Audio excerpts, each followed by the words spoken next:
ये जो पढ़ लिख के सॉफ्टवेयर बन के इंजीनियर बन के टहल के वहाँ अयोध्या में क्या करेंगे जाके। हाँ। सनातन ही सबसे ज्यादा बड़ा मुद्दा होने वाला है। अभी नज़दीक है चुनाव नज़दीक है। रेलवे में बहुत सारे पद खाली हैं, उन्हें क्यों नहीं भरा जा रहा भारत है। माता की जय बोलो तो उन्होंने कहा नहीं बोलूंगा मैं भारत माता की जय। तो उन्हें पूछो कि जो वो भारत माता, लेकिन ये जीएसटी ले आए हैं, इससे कितनी सारी कंपनियां बंद हुई हैं। जिनके अंदर स्किल्स है ना उन्हें नौकरी मिल रही है। स्किल्स का बहुत, रोजगार के मुद्दे पे ये एक बहुत बड़ा मुद्दा है। ये बीजेपी को सोचना चाहिए रोजगार के मुद्दे। नौकरियों की सरकारी नौकरी तो सीमित है।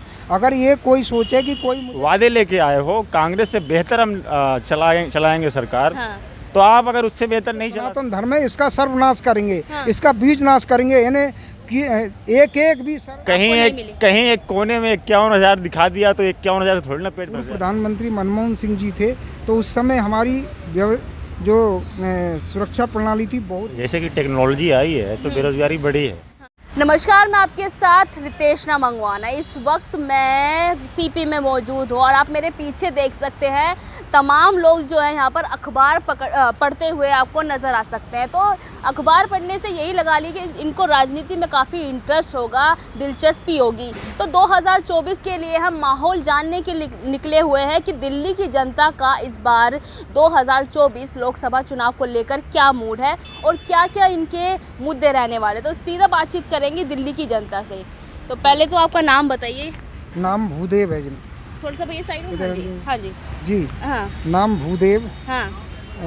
जहाँ तक 2024 का सवाल है तो मोदी जी आ रहे हैं भारी बहुमत से। सवाल तो मैंने पूछा ही नहीं, आप तो अपनी तरफ से कह रहे हैं। मैंने जी, तो अभी जी, कुछ सवाल नहीं। पूछा ही नहीं। नहीं मुझे पता है ना। अच्छा। आप यही पूछना चाहती हो। अच्छा, नहीं मैं तो ये पूछना चाहती हूँ कि जनता के मुद्दे क्या रहने वाले हैं इस बार। नहीं, जनता के मुद्दे तो यही है कि देश में खुशहाली आए, तरक्की हो, रोजगार के साधन बढ़े, यही जनता चाहती है। अच्छा, तो वो सब कुछ मिल रहा है या नहीं मिल रहा? नहीं, सब कुछ मिल रहा है। पूर्व प्रधानमंत्री मनमोहन सिंह जी थे तो उस समय हमारी जो सुरक्षा प्रणाली थी बहुत ही घटिया किस्म की थी, क्योंकि अधिकतर सारा सिस्टम भ्रष्टाचार पर आधारित था। भैया 2024 को लेके किसकी सरकार देख रहे हैं?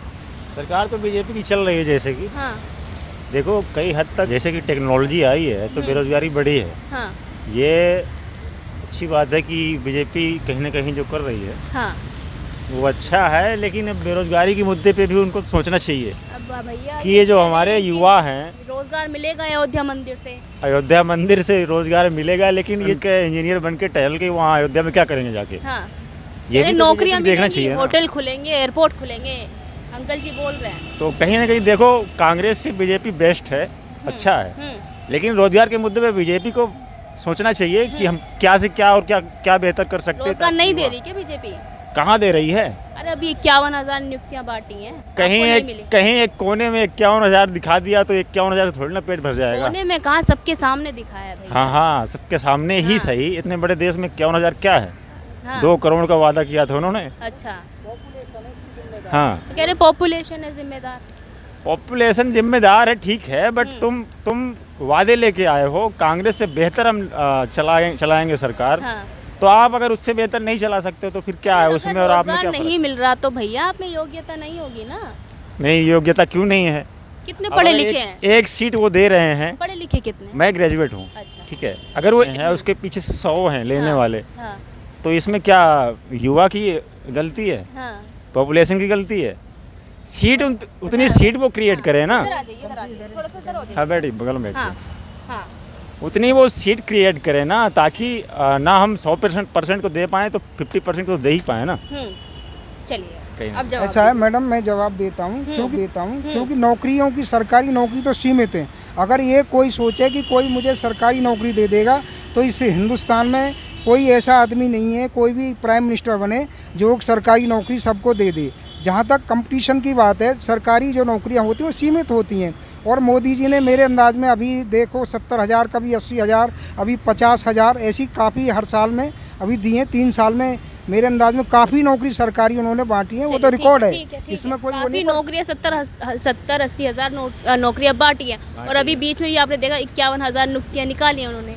हाँ हाँ, लेकिन ये जीएसटी ले आए हैं, इससे कितनी सारी कंपनियां बंद हुई हैं। हाँ। ये भी देखना चाहिए ना। जीएसटी राष्ट्र हित के लिए लाए ना। राष्ट्र हित में ठीक है, आगे चल के जो टैक्स हमारा कलेक्शन हो रहा है, हाँ। कहीं ना कहीं निर्माण में काम आएगा। हाँ। लेकिन अब ये और क्या ज़्यादा क्रिएट किया जा सकता है। जो बंद हुआ बहुत सारा, जो कांग्रेस के ज़माने में चल रहा था वो बहुत सारा बंद हुआ है, तो और आगे क्या ज़्यादा क्रिएट किया जा सकता है, क्योंकि वो तो ठीक है। अयोध्या मंदिर बंद तो रहा है, वहाँ पर रोजगार मांगिएगा। हाँ ठीक है, बिल्कुल मिलेगा रोजगार। वो जिस काबिल की वहाँ पे रोजगार जो क्रिएट किया जाएगा उसको मिलेगा। हाँ। लेकिन बीजेपी को ये सोचना चाहिए, चलो ठीक है, भैया ने भी बताया कि सबको सरकारी नौकरी नहीं दी जा सकती। ठीक है, इसे देखेंगे। हाँ। रुक जाओ अभी बंद अच्छा कर दे, अभी बंद कर रुक दे। जाओ हमारे पास मोबाइल है। हाँ। तो कहीं ना कहीं बीजेपी को इस मुद्दे पे देखना चाहिए कि हम ज़्यादा से ज़्यादा क्या कर सकते हैं ताकि हमारे देश में रोज़गार क्रिएट किया जा सके। अच्छा, रोजगार अगर हम देखें ये तो बहुत बड़ा मुद्दा है। मुद्दा कोई भी सरकार बनेगी, कांग्रेस बनेगी, ये सब मिल के बनेंगे। हाँ। हालांकि वो 28 ड्राइवर नहीं चला पाएंगे देश हाँ। को, एक ही ड्राइवर सक्सेस चलाने के लिए। लेकिन बीजेपी को कहीं ना कहीं ये सोचना चाहिए हाँ। कि हम रोज़गार के मुद्दे पे और अच्छा क्या कर सकते रोजगार के हैं। मुद्दे पे फेल हो रही है क्या बीजेपी? फेल तो नहीं कहा जा सकता, हाँ। अच्छा है, अच्छा करना चाहिए। हाँ। और आगे प्रयास करना चाहिए कि हम अच्छा। और आगे क्या कर सकते हैं, क्या हाँ। किया जा सकता है हाँ। रोज़गार के लिए। रोजगार के। और महंगाई की बात करें तो महंगाई तो देखो, ये सीजनी सब्जियां हैं, दालें हैं, ये तो आती जाती रहती हैं, कभी सस्ती कभी नीचे कभी ऊपर, ये तो चलता रहेगा। अच्छा। ये कांग्रेस में भी चला और बीजेपी में भी ये तो चलता रहेगा। महंगाई पे नहीं कहा जा सकता। हाँ। लेकिन रोजगार के मुद्दे पे ये एक बहुत बड़ा मुद्दा है, ये बीजेपी को सोचना चाहिए रोजगार के मुद्दे पे। हाँ, बताइए, सोचना चाहिए? नहीं, सोचना तो चाहिए, नए नए वो होने चाहिए। परंतु मैंने ये देखा है कि जैसे आज एप्पल कंपनी तक भी जो चीन में बनते थे, देखो मोबाइल ये भी हमारे नोएडा में सैमसंग, एशिया की सबसे बड़ी कंपनी जो है सैमसंग नोएडा में लगी है। और वो ठीक है, आंकड़े ठीक है, पर जमीन पे उतारना रोजगार को बहुत मुश्किल है। देखो वो मैडम, उतर रहे हैं रोजगार या नहीं? जिनके अंदर स्किल्स है ना, उन्हें नौकरी मिल रही है। हाँ। स्किल्स का बहुत जरूरी है आज के दौर में स्किल्स बहुत ज़रूरी है। हाँ। मैं आपको बताऊं, मैंने अभी एक ऐसे ही डिबेट थे, एक भैया ऐसे ही थे। हाँ। मैंने कहा जी मैंने एसएससी की तैयारी की, मैंने जो है एनडीए की तैयारी की। मैंने कहा अच्छा आपने करी? कि बहुत तैयारी करी है और 3 साल से तैयारी कर रहा हूँ। मैंने उस भैया से कहा तो भाई मुझे एक बात बताओ, 312 में 300 भाग दिया तो क्या आएगा? हाँ। तो उस पर यह भी नहीं बताया गया। अच्छा, और स्किल वो नहीं था स्किल्स उसमें। में था ही नहीं। हाँ। मैंने कहा चलो तुम एक क्या वो करोगे, कंपटीशन पास करोगे। हाँ। मैंने कहा 0.2 की गुणा 0.2 में ही करके दिखा दो। मैं आपके क्या स्किल पता आप रट के आए हो आंसर? नहीं, आप मैं तो नहीं अपने मन का आंसर दे रहे हैं ना। मैंने 0.3 से हाँ। 0.3, 0.5 से 0.5 हाँ। और कितने जो भी तुम्हें आता हो एक, तो वो नहीं बता पाया। फिर मैंने कहा भाई तुम, एक लड़का और था वो बीएससी का था, मैंने उससे प्रश्न किया भाई sin square theta plus cos square theta किसके इक्वल होता है? वो नहीं बता पाया। मैंने उससे कहा 1 + tan स्क्वायर थीटा क्या होता है? बीएससी का छात्र वो भी नहीं बता पाया। मैंने कहा 1 + cot स्क्वायर थीटा किसके चलिए, बराबर भैया से होता मैं है? जवाब लेती नहीं हूँ। बता भैया पाए। कहते हैं कि स्किल नहीं है, योग्यता नहीं है, तभी रोजगार नहीं मिल रहा है। देखो, जो जिस स्किल पे होगा, जिस लेवल पे होगा, उसको वो रोजगार मिलेगी और हाँ। मिल रही है। हाँ। लेकिन हमारा सवाल ये है कि सरकार को क्रिएट और करना चाहिए, इतने से काफ़ी नहीं है। ठीक है, अगर वो चलो 50,000 वैकेंसी उन्होंने सरकारी नौकरी दे दी, वैकेंसी दे दी, उतना काफ़ी नहीं है ना। नहीं, अब रेलवे में बहुत एक सारे साल पद में अभी भी 3.5 खाली लाख ठीक है, अभी हैं। सुन लीजिए, चुनाव नज़दीक है, रेलवे में बहुत सारे पद खाली हैं, उन्हें क्यों नहीं भरा जा रहा है? क्या उन्हें चुनाव जब नज़दीक आएगा 2 महीने पहले तब वैकेंसी निकाली जाएगी? उनको फिर तब फाइनल किया जाएगा जब अगला चुनाव आएगा। यही सीन हुआ था अभी। तो राजनीति में तो ऐसे ही होता है ना भैया, 6 महीने 19 में। पहले ही सारे वादे याद आ जाते हैं। हाँ, अभी कहीं ना कहीं जैसे देखो सिलेंडर के दाम कम होने शुरू हुए, हाँ।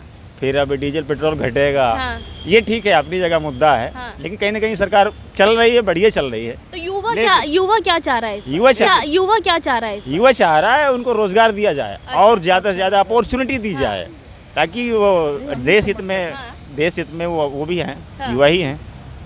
और युवा ही चाहे हैं तभी मोदी जी जाके आगे बढ़े हैं, बैठे हैं, कर रहे हैं। ठीक है, बस थोड़ा सा ये है कि रोजगार के मुद्दे पे उन्हें देखना चाहिए। कह रहे मोदी जी हिंदू मुस्लिम फैला रहे हैं। ऐसा कुछ नहीं है, हिंदू मुस्लिम कोई नहीं फैला रहा है।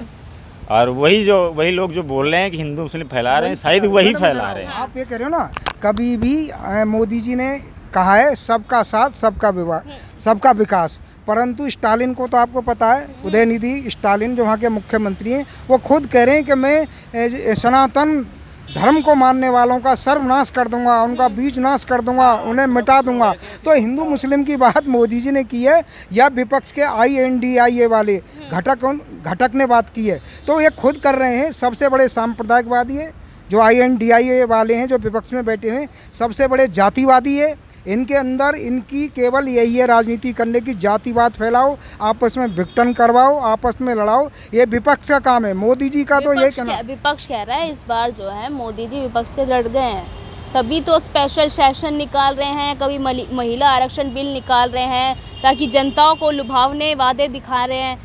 देखो मैडम, महिला आरक्षण वाला तो बहुत समय से चल रहा है और आपको पता तो होगा। अब 6 महीने पहले ही क्यों याद आया? अब वो तो देखो 6 महीने तक करना तो है भाई, कभी भी किसी भी काल में करो, कुछ करके तो दिखाया। 9 साल तक राज किया तो अभी 6 महीने पहले, चुनावों से पहले क्यों याद आया महिला वो आरक्षण? अगर ये कर दिया, अब दोनों सदनों से पास हो गया, वो तो 70 साल में भी नहीं कर पाए। जो विपक्ष के थे उन्हें तो इतने मौके मिले, जब वो 70 साल में पास दोनों सदनों से पास नहीं करा पाए, कम से कम इन्होंने महिलाओं के लिए 9 साल के अंदर पास तो करवा दिया। इससे बड़ी बात और क्या होगी? वो 70 साल में भी पास नहीं करा पाए और इन्होंने 9 साल में पास करा दिया, तो ये 6-9 साल में पर उसमें भी ओबीसी का मुद्दा उठ रहा है। देखो वो गलत है ना, जनता ने नकार दिया। महिला है, सारी महिलाओं का जो है का डेवलपमेंट होना चाहिए, विकास होना चाहिए। उमा भारती जो है वो आपकी उमा भारती वो गलत कर रही है। वो उमा भारती जो ये बात कह रही है वो बिल्कुल गलत कर रही है। वो इसीलिए राजनीति से बेदखल हो गई हैं। अच्छा। मैं उन्हें तो कहना ही नहीं चाहिए। वो तो जब वो सन्यासी हो गई हैं तो सन्यासी के लिए तो सभी बराबर होते हैं। जो संन्यास ग्रहण जिसने ग्रहण कर लिया उसके लिए ना तो एससी ना एसटी ना ओबीसी ना सामान्य, उसके लिए उसकी नज़रों में तो सब बराबर होने चाहिए। चलिए, अभी हिंदू मुस्लिम की बात कर रहे थे तो आपने देखा ना संसद में क्या हुआ अभी दानिश अली के साथ? देखो दानिश अली के साथ में जो है खुद दानिश अली की विश्वसनीयता भी कटघरे में, क्योंकि जब वो उनसे कहा था भी उनके क्षेत्र में अमरोहा में हुआ था, तो उनसे कहा कि अमरोहा में हुआ था तो उनसे कहा कि भारत माता की जय बोलो, तो उन्होंने कहा नहीं बोलूँगा मैं भारत माता की जय। तो उन्हें पूछो कि जब वो भारत माता की जय नहीं बोल रहे तो अब ऐसे लोगों से आप क्या अपेक्षा करोगे? जो संसद होता है वो एक मंदिर होता है, ठीक है, संसद एक मंदिर होता है, वहाँ पर तमाम मुद्दे रखे जाते हैं, जनता के मुद्दे रखे जाते हैं, पर किसी को इस तरीके से धार्मिक गाली देना, राष्ट्रीय गाली देना किसी भी धर्म के व्यक्ति को, सांसद को, ये क्या सही था विधूड़ी ने जो किया? नहीं, विधूड़ी जी ने जो किया था वो जो मैंने ये देखा कि से बोलना देखो उन्होंने अपने भाषण में मोदी जी को भी नीच कहा है। नहीं, उन्होंने जो बसपा के जो सांसद थे उन्होंने मोदी जी के लिए भी नीच शब्द का इस्तेमाल किया और वो तो नीच है। और आपने देखा भी हो कांग्रेस के कितने ही हैं प्रधानमंत्री जैसी गरिमा के पद को गालियां बकते हैं, उल्टा तिरछा जो है बोलते हैं। और सोनिया गांधी ने तो उनके लिए जो है मोदी जी के लिए खून का दलाल क्या क्या शब्द नहीं बोले। कहाँ बोले ये शब्द? बोला है, आप देखो कहाँ बोले? बाहर बोले ना, संसद में तो नहीं बोले। नहीं, संसद में नहीं। संसद की गरिमा को तो बरकरार रखना पड़ेगा ना। वो तो अच्छी बात है कि संसद में कैसा भी नहीं बोलना चाहिए, परंतु बाहर भी नहीं बोलना चाहिए, अंदर भी नहीं बोलना चाहिए। होगा ना स्वामी इसके समाजवादी पार्टी का, वो कैसे हिंदुओं की भावनाओं को जो है का मौर्य, स्वामी प्रसाद मौर्य कैसे ठेस पहुंचा रहा है। उस पर अखिलेश यादव कोई भी संज्ञान नहीं ले रहा है, बार बार गाली दे रहा है, कभी सनातनियों को गाली देता है, कभी हिंदुओं को उल्टी तिरछी गालियां बकता है, कभी उनके धार्मिक ग्रंथों को वो करता है। किसी और धर्म को मानने वालों को वो गाली दे दे तो उसे पता चल जाए ना ये तो सनातनी है। इनको जितनी भी आलोचना करो, इनके साथ में उल्टा तिरछा बको, फिर भी ये सहन कर लेते हैं, क्योंकि सनातनी में तो ये पावर है कि वो सब सर्वे भवंतु सुखने सर्वे। सनातन मुद्दा रहने वाला है क्या? हाँ बिल्कुल रहेगा, 100% रहेगा। सनातन ही सबसे ज्यादा बड़ा मुद्दा होने वाला है, क्योंकि सनातन धर्म कहाँ बाकियों के लिए थोड़ी कहा है, हमने थोड़ी कहा है, हमें तो नष्ट करने की बात कही है ना बाकियों ने। बाकी सनातन मुद्दा रहेगा तो बाकी धर्म कहाँ जाएंगे? बाकी धर्म के लिए कहा है कि सबका साथ, सबका विकास, सबका विश्वास। ये तो मोदी जी कह ही रहे बार बार इस बात को, तो उसमें सभी धर्म आ गए। परंतु इंडी गठबंधन है, इंडिया अलायंस है, वो कह रहा है कि हम तो जो इस बहुसंख्यक है जो सनातन धर्म है इसका सर्वनाश करेंगे, इसका बीज नाश करेंगे। यानी कि एक भी जो सनातन धर्मी है उदयनिधि को बोल देना, उनका वो निजी विचार है, उस पर किसी ने निजी विचार नहीं है, निजी विचार नहीं। कांग्रेस के जो अध्यक्ष है मल्लिकार्जुन खड़गे, उनके बेटे ने भी उसका समर्थन किया है। और पी चिदंबरम के लड़के ने भी उसका समर्थन किया है, जो सनातन के खिलाफ बोलने वालों का समर्थन किया है। तो आप कैसे कह सकते हो इनका सबका समर्थन है? नहीं, निंदा करते कि इसकी जो है क्या है उदयनिधि की, कि हम इसकी कठोर शब्दों में निंदा करते हैं और हम इसको जो है क्या कानून से दंडित जो क्या करना चाहिए, ये शब्द बोलते तो भारत की जनता समझती कहाँ ये इन्होंने जो है क्या सनातन के पक्ष में भी कुछ बोला है, परंतु इन्होंने तो ऐसा बोला ही नहीं। हाँ, ठीक है। आने के लिए तो आपने देखा कि 2024 को लेकर इन्होंने कहा कि सनातन एक बड़ा मुद्दा रहने वाला है, पर सवाल ये उठता है कि बाकी के धर्म कहाँ जाएंगे। और इन्होंने कहा कि मोदी आएंगे और उनकी टक्कर में कोई है नहीं विपक्ष में, पर इन्होंने ये भी कहा कि जिस तरीके से सरकार ने वादा किया था, सरकार सत्ता में आई थी कि 2024 में वो सालाना 2 करोड़ रोज़गार देगी, उस तरीके का रोज़गार ग्राउंड पर नहीं दिखा है। वो और ज़्यादा क्रिएट करना चाहिए। पर देखना यही होगा बेरोज़गारी, महंगाई और सनातन, इसमें से कौन सा मुद्दा जो है जनता के सर पर चढ़कर बोलेगा। इस पर हमारी नज़र जो है लगातार बनी रहेगी। और मैं आपके साथ रितेश मंगवाना।